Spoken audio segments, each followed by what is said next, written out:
History of Uttar Pradesh. दोस्तों, आज हम जिस राज्य की बात करने जा रहे हैं वो कोई आम राज्य नहीं है।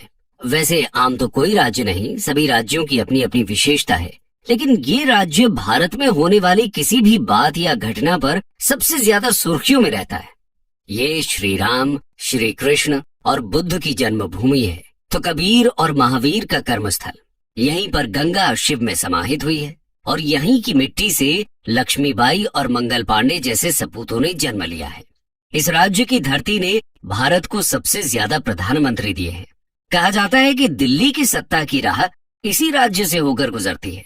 ये राज्य देश की राजनीति की दिशा और दशा तय करता है, तो वहीं आर्थिक मुद्दों में भी ये सबसे आगे है। ये अपनी गंगा जमुनी तहजीब और अपनी नजाकत के लिए सारी दुनिया में फेमस है। दोस्तों, हम बात कर रहे हैं उत्तर प्रदेश की। भारत के उत्तर मध्य में बसा उत्तर प्रदेश भारत का सबसे अधिक आबादी वाला और चौथा सबसे बड़ा राज्य है। ये राज्य जितना नएपन से भरा है उतना ही ऐतिहासिक भी है। उत्तर वैदिक काल में इसे ब्रह्म ऋषि देश या मध्य देश के नाम से जाना जाता था। ये वैदिक काल के कई महान ऋषि मुनियों जैसे भारद्वाज, गौतम, याज्ञवल्क्य, वशिष्ठ, विश्वामित्र और वाल्मीकि आदि की तपोभूमि रहा। आर्यों की कई पवित्र पुस्तकें भी यहीं लिखी गई। भारत के दो महान महाकाव्यों रामायण और महाभारत की कथा भी इसी क्षेत्र पर आधारित है। उत्तर प्रदेश का इतिहास लगभग 4000 वर्ष पुराना है। जब आर्यों ने इस सरजमीन पर कदम रखा और वैदिक सभ्यता का आरंभ हुआ, तभी से यहाँ का इतिहास मिलता है। आर्य सिंधु और सतलज के मैदानी भागों से यमुना और गंगा के मैदानी भाग की ओर बढ़े। इन्होंने यमुना और गंगा के मैदानी भाग और घाघरा क्षेत्र को अपना घर बनाया। इन्हीं आर्यों के नाम पर भारत देश का नाम आर्यवर्त अथवा भारतवर्ष पड़ा। गंगा के मैदान के बीचों बीच अपनी स्थिति के कारण उत्तर प्रदेश समूचे उत्तरी भारत के इतिहास का केंद्र बिंदु रहा है। उत्तर प्रदेश का इतिहास बेहद प्राचीन और बेहद दिलचस्प है। आज हम आपको उत्तर प्रदेश के उस इतिहास से रूबरू कराएंगे जिसके बारे में किताबों में बहुत कम जानकारी है। तो आइए चलते हैं उत्तर प्रदेश के ऐतिहासिक सफर पर। Ancient history of Uttar Pradesh. Uttar Pradesh के ऐतिहासिक पन्नों को पलटें तो हम पाते हैं कि इसकी शुरुआत पुरातात्विक काल से होती है। पुरातात्विक अन्वेषणों ने अब के उत्तर प्रदेश की प्रागैतिहासिक सभ्यता पर नई रोशनी डाली है। प्रतापगढ़ में पाई गई मानव खोपड़ियों के अवशेष लगभग 10,000 ईसा पूर्व के हैं। पुरापाषाणकालीन सभ्यता के साक्ष्य इलाहाबाद के बेलन घाटी, सोनभद्र के सिंगरौली घाटी और चंदौली के चकिया नामक पुरास्थलों से मिले हैं। इसके साथ ही कबीर नगर जिले में लहरादेव इलाके में प्राचीन कृषि के साक्ष्य मिले हैं। यहाँ से 8000 ईसा पूर्व से 9000 ईसा पूर्व के मध्य के चावल मिले हैं। नवपाषाण काल के साक्ष्यों की बात करें तो मिर्जापुर, सोनभद्र, बुंदेलखंड और प्रतापगढ़ के सराय नाहर राय से उत्खनन में औजार और हथियार मिले हैं। वहीं ताम्र पाषाणिक संस्कृति के साक्ष्य मेरठ और सहारनपुर से प्राप्त हुए हैं। इसके बाद हड़प्पा काल के साक्ष्य भी उत्तर प्रदेश में पाए गए हैं। बता दें कि उत्तर प्रदेश में सबसे पुराने हड़प्पा शहर पाए गए। आलमगीरपुर गंगा यमुना में पहला स्थल था जहां से हड़प्पा कालीन अवशेष प्रकाश में आए थे। इसके अलावा मेरठ, सहारनपुर, जौनपुर, आगरा, अलीगढ़, हरदोई, मुजफ्फरनगर, बदायूं, मथुरा, फैजाबाद, एटा, बरेली, वाराणसी, सहारनपुर, मथुरा, कन्नौज, बुलंदशहर, बलिया और इलाहाबाद में भी हड़प्पा कालीन सभ्यता के साक्ष्य मिले हैं। आगे वैदिक साहित्य और दो महाकाव्यों रामायण और महाभारत से इस क्षेत्र के 7वीं शताब्दी ईसा पूर्व के पहले की जानकारी मिलती है। वैदिक साहित्य गंगा के मैदान का वर्णन करते हैं, वहीं महाभारत की पूरी गाथा हस्तिनापुर के आसपास घूमती है, जबकि रामायण में भगवान राम का जन्म स्थान अयोध्या है। देखा जाए तो उत्तर प्रदेश में एक व्यवस्थित इतिहास की शुरुआत 6ठी शताब्दी ईसा पूर्व के अंत में होती है, जब उत्तर भारत में 16 महाजनपद वर्चस्व के लिए संघर्ष कर रहे थे। उन 16 महाजनपदों में से 8 महाजनपद आधुनिक उत्तर प्रदेश में मौजूद थे, जिनके नाम है कुरु, पांचाल, काशी, कौशल, शूरसेन, चेदी, वत्स और मल्ल। इसी दौरान उत्तर प्रदेश ने भगवान बुद्ध के आगमन और बौद्ध धर्म के प्रसार को देखा। यहीं पर गौतम बुद्ध ने अपना अधिकांश सन्यासी जीवन व्यतीत किया था। भगवान बुद्ध ने उत्तर प्रदेश के सारनाथ में अपना पहला उपदेश दिया था। चौखंडी स्तूप यहाँ उस स्थान को चिन्हित करता है जहाँ भगवान बुद्ध अपने शिष्यों से मिले थे। इसी कारण उत्तर प्रदेश को बौद्ध धर्म का पालना कहते हैं। वहीं अगर हम शासकों की बात करें तो पहली शताब्दी से छठी शताब्दी ईस्वी तक उत्तर प्रदेश मौर्य, कुषाण, गुप्त, वर्धन वंश, गुर्जर प्रतिहार के शासकों के नियंत्रण में रहा। उत्तर प्रदेश का विकास मौर्य सम्राट चंद्रगुप्त प्रथम 330 से 380 ईसा पूर्व के काल में देखने को मिला। इसके बाद 268 से 232 ईसा पूर्व तक सम्राट अशोक ने यहाँ पर अपने साम्राज्य का विस्तार किया। अशोक काल के दौरान कला और वास्तुकला अपने चरम पर थे। सम्राट अशोक के बौद्ध धर्म को अपनाने के बाद उन्होंने बड़े पैमाने पर बौद्ध स्तूपों और मूर्तियों का निर्माण करवाया। इस काल में कला का एक नया अध्याय शुरू हुआ। पहली शताब्दी ईस्वी में कुषाणों ने एक ऐसे विस्तृत साम्राज्य की स्थापना की जिसमें उत्तरी भारत के अधिकांश भाग के अतिरिक्त मध्य एशिया के कुछ प्रदेश भी शामिल थे। भारतीय संस्कृति के इतिहास में कुषाण काल का अत्यंत महत्वपूर्ण स्थान है। कुषाणों के संरक्षण में भारत ने धर्म, कला, साहित्य, दर्शन आदि के क्षेत्र में अत्यधिक उन्नति की। कुषाण शासकों के प्रयासों से ही भारतीय सभ्यता और संस्कृति के प्रसार के लिए मध्य और पूर्वी एशिया के द्वार खुले।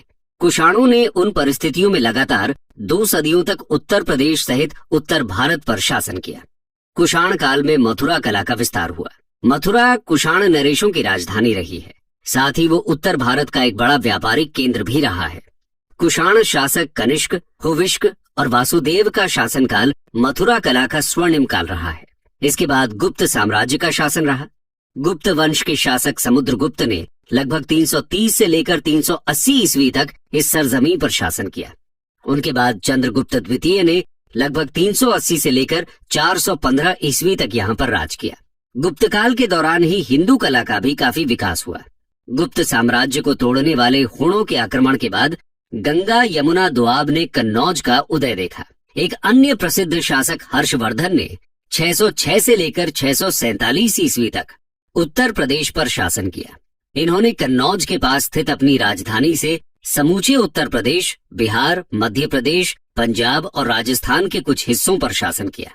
हर्षवर्धन के शासनकाल के दौरान कन्नौज साम्राज्य अपने चरमोत्कर्ष पर पहुंच गया था।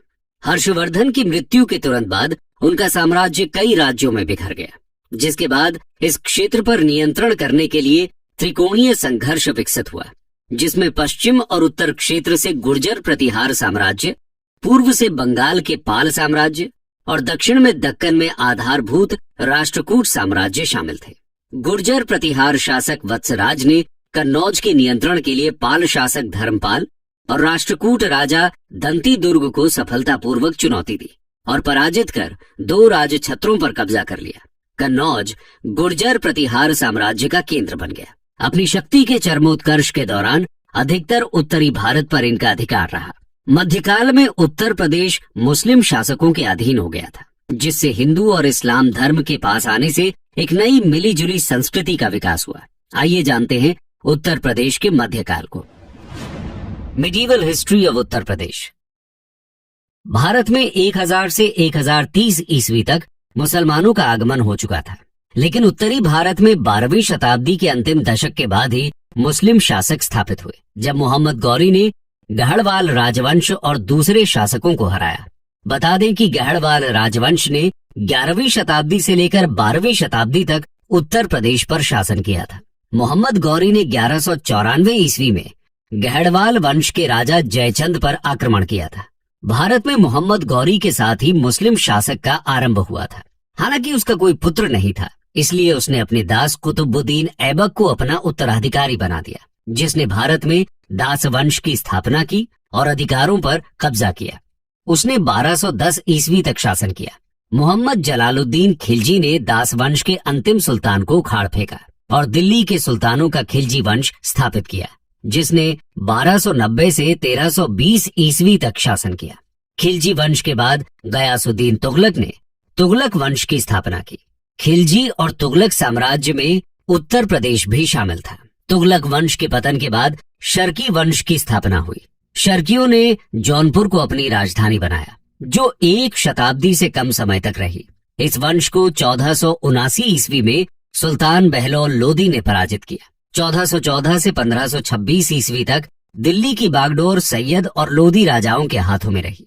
सिकंदर लोदी के शासनकाल के दौरान 1504 ईस्वी में आगरा को उपराजधानी का दर्जा दिया गया। सिकंदर लोदी के बाद इब्राहिम लोदी आगरा की गद्दी पर बैठा। लगभग 600 सालों तक अधिकांश भारत की तरह उत्तर प्रदेश पर भी किसी न किसी मुस्लिम वंश का शासन रहा, जिनका केंद्र दिल्ली या उसके आसपास था।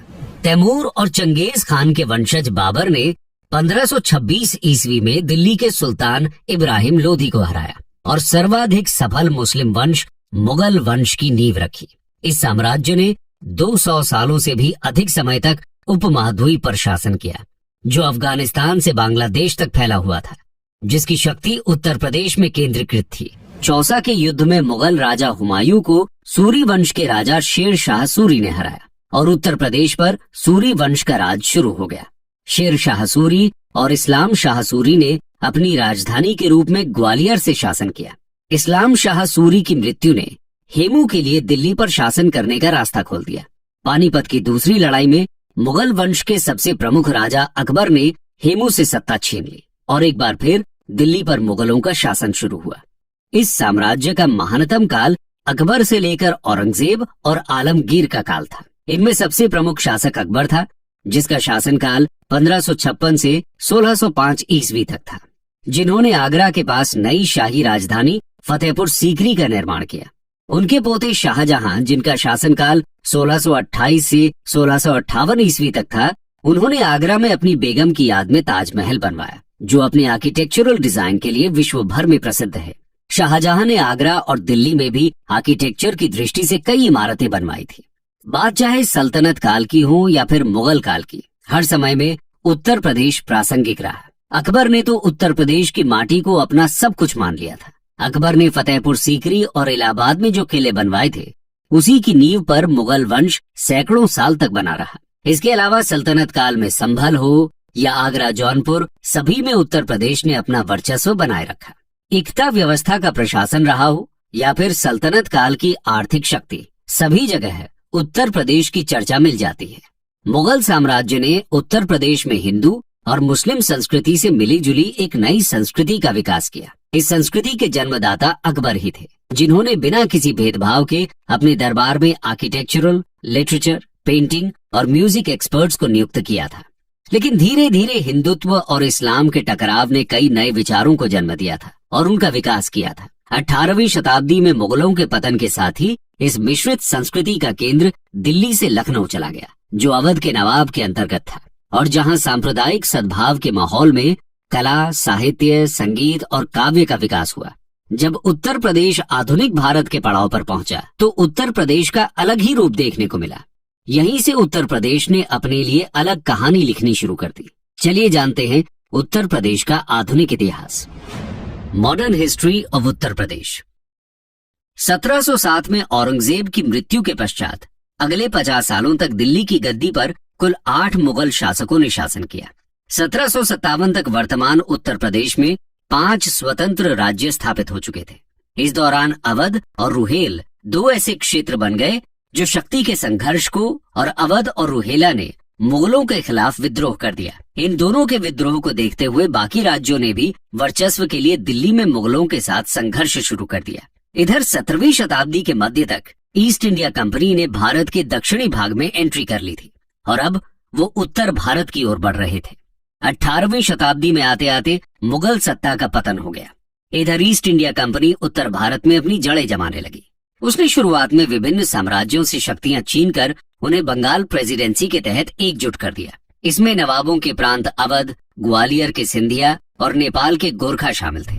1834 में ईस्ट इंडिया कंपनी ने उत्तर पश्चिमी प्रांतों को बंगाल प्रेसिडेंसी से अलग कर दिया और एक नई प्रेसिडेंसी का निर्माण किया, जिसे आगरा प्रेसिडेंसी कहा गया। सन 1857 की क्रांति की शुरुआत भी उत्तर प्रदेश के मेरठ शहर से ही हुई थी।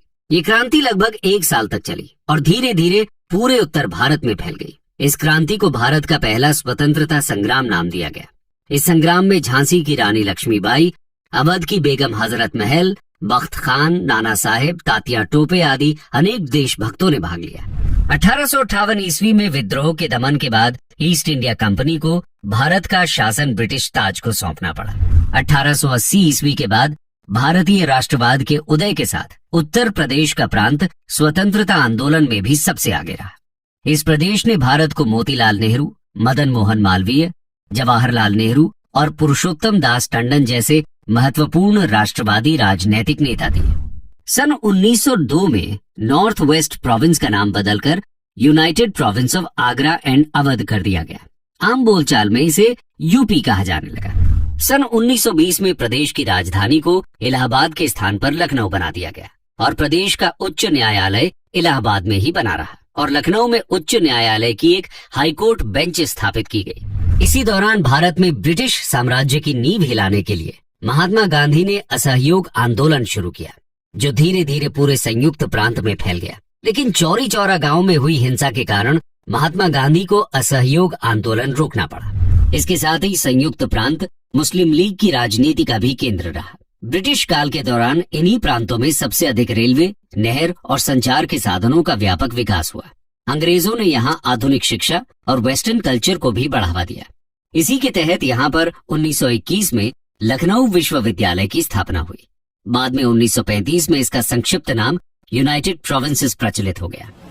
1947 में भारत को अंग्रेजों से आजादी मिली और यूनाइटेड प्रोविंसेस एक नए लोकतांत्रिक भारत का महत्वपूर्ण एडमिनिस्ट्रेटिव यूनिट बन गया। 2 साल बाद इसकी सीमा के पास स्थित टिहरी गढ़वाल और रामपुर स्वतंत्र राज्यों को यूनाइटेड प्रोविंसेस में शामिल कर लिया गया। 24 जनवरी 1950 को गवर्नमेंट ऑफ इंडिया एक्ट 1935 के तहत यूनाइटेड प्रोविंसेस का नाम बदलकर उत्तर प्रदेश कर दिया गया था। लेकिन सन 2000 में उत्तर प्रदेश का विभाजन कर एक नए राज्य उत्तराखंड की स्थापना की गई। दरअसल उत्तर प्रदेश के गठन के तुरंत बाद राज्य के हिमालयी क्षेत्रों में अशांति विकसित हो गई थी। इस क्षेत्र के लोगों को लगा कि इतनी ज्यादा जनसंख्या और इतने बड़े एरिया के कारण लखनऊ में बैठी सरकार उन पर ध्यान नहीं देगी और उनकी देखरेख नहीं कर सकेगी। व्यापक बेरोजगारी, गरीबी और अपर्याप्त बुनियादी ढांचे ने उनके असंतोष में योगदान दिया। 1990 के दशक में एक अलग राज्य की उनकी मांग में तेजी आई। 2 अक्टूबर 1994 को मुजफ्फरनगर में एक हिंसक घटना से आंदोलन बढ़ गया, जब पुलिस ने राज्य समर्थक प्रदर्शनकारियों पर गोलीबारी की, जहां बहुत से लोग मारे गए। अंत में नवंबर 2000 में उत्तरांचल को उत्तर प्रदेश के उत्तर पश्चिमी हिस्से से अलग कर एक नए राज्य का गठन किया गया। 2007 में इसका नाम बदलकर उत्तराखंड रख दिया गया। कंक्लूजन। तो दोस्तों, ये थी उत्तर प्रदेश की गौरव गाथा। ये मुगलों के परचम, पतन और अंग्रेजों के आगमन का गवाह बना। यहाँ की मिट्टी ने अंग्रेजों की गुलामी देखी है, तो इसी मिट्टी से क्रांति की चिंगारी भी उठी है। उत्तर प्रदेश की धरती हमेशा से सोना उगलने वाली रही। तभी तो अंग्रेजों ने बंगाल हाथ में आने के बाद भी उत्तर प्रदेश पर कब्जा करने के लिए अपना सब कुछ झोंक दिया। स्वतंत्रता के बाद से राज्य ने भारत के भीतर एक प्रमुख भूमिका बनाए रखी है। इस राज्य ने देश को कई प्रधानमंत्री दिए हैं, जिनमें जवाहरलाल नेहरू से लेकर लाल बहादुर शास्त्री, आयन लेडी इंदिरा गांधी, चौधरी चरण सिंह, राजीव गांधी, वीपी सिंह, चंद्रशेखर और अटल बिहारी वाजपेयी तक शामिल हैं। उत्तर प्रदेश के इतिहास से अगर कुछ अनकहे किस्से आपको भी मालूम है तो कमेंट सेक्शन में हमारे साथ जरूर शेयर करें।